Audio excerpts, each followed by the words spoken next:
Thanks, Andreas. Well, good afternoon, everybody. I'm Andy Jones. I'm Technical Director for SOA Software across Europe, Middle East and Africa. Our interest in this market is that we're focused on enterprise adoption of APIs. So some of the things we heard in the keynotes this morning told us that APIs are getting past the toy stage. So we see enterprises starting to invest for real in some of these technologies. And I think everybody is starting to become convinced, if they weren't already, that going forward this is going to become a significant part of mission-critical activities. So our history is engaging with enterprises and allowing them to produce complex systems that are reliable and secure.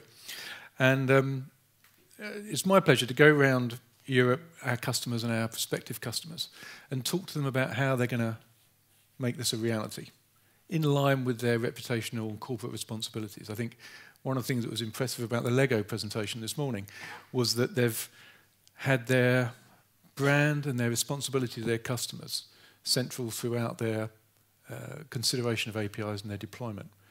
And I think this is going to be a very important part of how enterprises actually go to market. So this is the kind of conversation that's going on in business IT planning conversations around Europe. I paraphrase it slightly, but there's often a compelling business reason why APIs have come onto the enterprise agenda. So here I've assumed it's an omni-channel type engagement from maybe a retail outlet. And that presents a problem and an opportunity for the IT architects who are going to solve that. Firstly, experienced architects will look ahead and see some of the complexities that are upcoming. As API usage increases, as the complexity increases, as more APIs are getting involved into the mix, this could become quite a tangled and difficult to manage environment. So the API knows that a management platform is going to be highly valuable. So, Mr. Executive Sponsor, please may I buy myself an API management platform? It's going to be great. And the business says, so what's that actually going to do? Any of you who have been in middleware and integration for very long will know that invisible pieces of software and technology infrastructure that don't actually change the business outcome as and of themselves can be very difficult to get justified. And they're the first things to get cut when budget comes under pressure. So what I wanted to talk about here was, what is this going to do for my business? You can try some simple things, see if you can sneak it through. It's going to help us externalize our business model to the world. And, it's probably going to get a blank look. Fundamentally, before any decision to acquire a really competent API management platform gets signed off, someone's going to do a spreadsheet with numbers on. Possibly more than one. So fundamentally, somewhere in the process, there's going to be a build versus buy type decision. And it's our contention, really, that as this market matures and the requirements become better and better understood, the buy side of that becomes a much stronger argument against any build. So in that conversation between the business owner and the IT architects, there are a few buzzwords that we can start to pull out as representing some of the requirements. So clearly, the organization wants its APIs to be consumed. Security, that probably should come top. I think there aren't many organizations who aren't really very nervous about the exposure that API may open them up to. And I think Kin Lane, encapsulated this morning when he said, as soon as you've got a mobile app, you've got a public API. Now, if you're a startup and you've got a public API and the black hats come and kill you, that's tough for you, but go and start up again. If you're a major enterprise or a government organization, then you will be a target from the day you go live. I remember a meeting I had some years ago with a UK government organisation, and they were literally attacked within minutes of going live. So you become a public presence and a public target. So security will become very important, as will monitoring of business usage of what you're doing. So assuming that once you're live, you've kind of met those first three, then you're going to want to plan a future. In many enterprise situations, part of what we're doing is going to be reusing legacy capabilities. Now, while we're trying APIs and trialing market concepts, often we want to reuse those capabilities without too much alteration. so that further down the line we may need to rebuild, refactor what we're doing, but firstly there's often a kind of market testing phase. And there was a business initiative, as I say, omni-channel. Could be anything, depends on sector. There will be some business initiative underlying it. And the reason I pull those out is because when we talk about the capabilities of an API management platform, we often divide them into these 5 sectors. Most of these issues we've heard talked about today, around engaging communities, around securing services. And when I look at those requirement keywords, we can see that they're mapping all over the platform. So pretty much all of the capabilities of an API management platform are relevant to that conversation from the very first day. That means if you go the build route, you're probably going to end up building an entire API management solution, which means we can start to compare cost and risk of those 2 routes. And as I mentioned earlier, fundamentally that's how the decision is going to be made. So let's have a think. A lot of what the API management solution is really going to do is deliver the non-functional requirements. Now, it's always difficult to know in advance what your NFRs are really going to be over the long run. And I think this is particularly true in the world of APIs. You'd be a very brave person to predict what your usage is going to be in 2 years' time, or maybe even 6 months' time.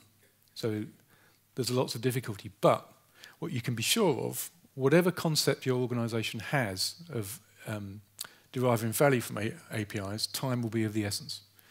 Time to market particularly. So when it comes to calculating the value spreadsheet, it's very likely that having the service live sooner is going to be the biggest number on the sheet. Assuming the enterprise has calculated that they're going to derive some revenue or save some cost, whatever it is, extra months of that revenue gain or cost saving could produce a very big number. There's also the whole question of agility. So, the idea of an agile deployment is that you more closely track the requirements of the business as they change. That's going to be very true here. We would expect API usage to be very dynamic. So having the solution down fast is going to be particularly beneficial. If you're going to build this, you're going to have to design a solution to meet your performance NFRs, even though you don't know what they are. So that's quite a risky process. I'll talk about risk separately. But let's assume that you're planning for success. And I'll just pause there as well. Are you planning for success? We see some organisations taking quite immature solutions into the field as if they're planning for it to fail, which is really quite a strange start point. Now, if you're planning for success, then you're going to need a high-performance solution. So this build is going to have to be very carefully designed, effectively by experts, if you're going to get that right. And there's quite a lot of it. So the developer engagement portal and its integration into the runtime environment is a non-trivial development task. Building that from scratch is not as easy as you might think. And whatever solution gets deployed is going to have to comply either with enterprise standards or possibly external regulation standards. And there's going to be a cost of compliance around proving that a new build does meet those standards appropriately. And one of the things which is certain to happen in this environment is it's going to change fast. So whatever type of platform you put down, you're going to have to build it in change mechanisms. What you'll see if you investigate the API management market is that the gateways tend to be policy-driven. That means much of the behavior are declared rather than coded. And that means they can be changed very quickly and very predictably. And building a policy-driven system is obviously much more complicated than just hacking up the version 1. So the way that cost is going to derive over the full life cycle of the solution, is what the spreadsheet should be talking about. We have a conversation going on at the moment where total cost of ownership of over the entire life cycle, with a 3 to 5 year view of the platform, is critical. And tuning up the deployment during the different phases has been quite an illuminating exercise, particularly because the deployment models change over this period as we see the success coming. I'll talk a bit more about that in a moment. And as I've said about reuse of existing services, those are existing services and assets which weren't built to be part of an API. They will need special protection. which I'll talk about again in a moment as well. And that would drive additional cost in the development. So organisations will look at things from a cost-benefit basis. Organisations more and more will look at things from a corporate risk basis as well. So let's think about that. Same headings pretty much. If you buy a solution, then you'll be putting down a security solution which has got proven code. That means that it's been used in production, it has been out in the field, it has been exposed to attacks, just as all these things will be. So there's a couple of benefits here. It will have been hardened against popular attacks. Also, there'll be many other people running identical code. That means if you build, the first time you know your system is vulnerable is just after it's been successfully attacked. There's just a possibility, if you're running shared code with other systems, is that you'll see somebody else attacked first, and you'll have time to fix yours before the baddies get to you. Visibility. So the API management solutions tend to add a lot of monitoring and auditability of how the APIs are being used. That means you can see patterns of usage, and you can segment particular behaviours that you don't like, and understand how your user base is actually interacting. So you may get early warning of things that you don't like to see. And when you do see something that you don't like, speed of reaction is obviously critical. Now, in the example I've talked about in API management solutions, that tends to be a policy-driven response. Certainly in our platform, you could choose to add new security policies which will apply immediately to all the operations which are exposed on all your APIs. So that's a single remedial action across the entire enterprise. Now, you may not always want to do that. That's a bit of a sledgehammer. But it shows that the consistency of code that you've got at the front end allows you to take a centralized administration response to these kinds of risks. And that consistency of code argument also fills back into the development that you are doing. So we're not talking about API functionality from the management solution point of view. That is being done by your clever guys and girls in rooms around the world. But we are simplifying what they have to deliver. Because we're creating a stable security platform which they deliver against, they're building to single standards. That means you have a single test protocol, a single coding standard, which you can examine and test against. So the risk of error from the coding side is also reduced. The auditing piece, one of the things that we're seeing is that whatever auditing you've got inside the enterprise, we always recommend adding auditing right at the front door so that you can genuinely see what's happening in the channel. And as you know, I think we're doing a WebEx, it was either last week or next week, about some of the auditing you would do actually beyond the front door as well. But that's a separate topic. So security comes pre-built, performance comes well understood. So with a buy decision, you can examine how the platform has previously been deployed and previously scaled. You have full-scale testing that you can go through if you need to. So the performance risk is greatly reduced. If instead you build and turns out you've made an architectural mistake, which is limiting, let's say, scalability, then fixing that, might be like changing the tyres on the car while it's still rolling. It could be very messy. I was going to add a picture of one of these Tour de France bicycle mechanics hanging out the side of a car, sticking his fingers in the spokes of the wheel as he's trying to adjust the gears or whatever. So it's a dangerous place to be. And you may just miss requirements. If you hack a version 1, one of the things that we're expecting to see is flexibility in the usage of APIs. So as things like Internet of Things, as more devices, as a more complex personal network, for example, emerges, it may well be that the mediation requirements of an API platform are going to change. So by mediation, I mean taking whatever the internal technical description of a particular service might be. Let's say it's an old-fashioned enterprise service running SOAP XML, and mediating it however we need to present it to the world. So the most common case today will be to stick it out over REST JSON. That's the responsibility of the gateway. Maybe we've secured it internally using SAML. Now we want to secure it using OAuth. that changes the responsibility of the gateway. And each one of those mediation types that comes up clearly adds development cost and complexity if you're going for a build solution. Whereas with the buy solution, it's kind of the vendor's job to make sure that he's covering the popular flavors that you're going to need, as well as I mentioned the portal development. So we've got some categories. I just wanted to highlight, a few things that's going to be driven by metrics on that spreadsheet. So how many security schemes, how many mediation types are you going to need? Do you have the expertise to create a really bulletproof API platform that will be under constant attack? And if not, is the organisation going to skill up for that? I talked about the capabilities you need at runtime, particularly when you're protecting legacy assets. Built-in throttling, intrusion protection type measures are all requirements that the API management solutions should be providing. If you're going for fast time to market, it's quite unlikely you'd put some of that sophistication into your own version 1 build. So again, the platform is effectively jumping you ahead.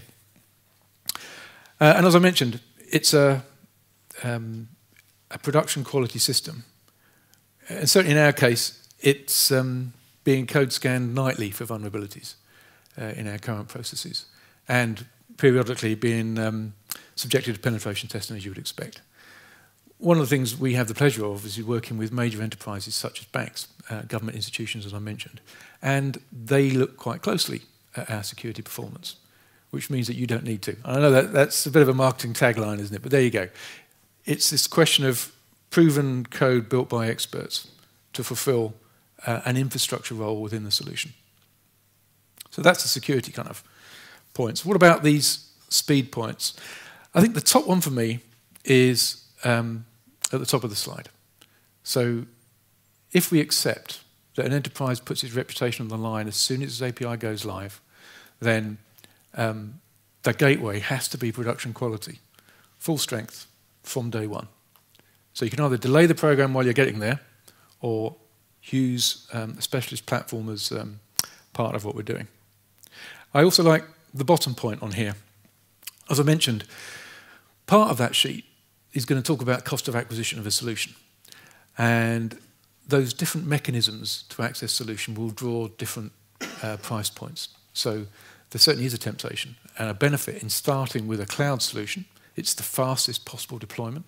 You may be to buy quite small capacities and pay almost as you go, compared with an on-premise solution, which might have very high capacity, but require upfront cost. So the ability to start in one domain and move to another domain is part of this retail-based use case that I was talking about earlier, where what they said to us is it will start small. It appears to have unlimited potential. We can't name the number of how big it might get.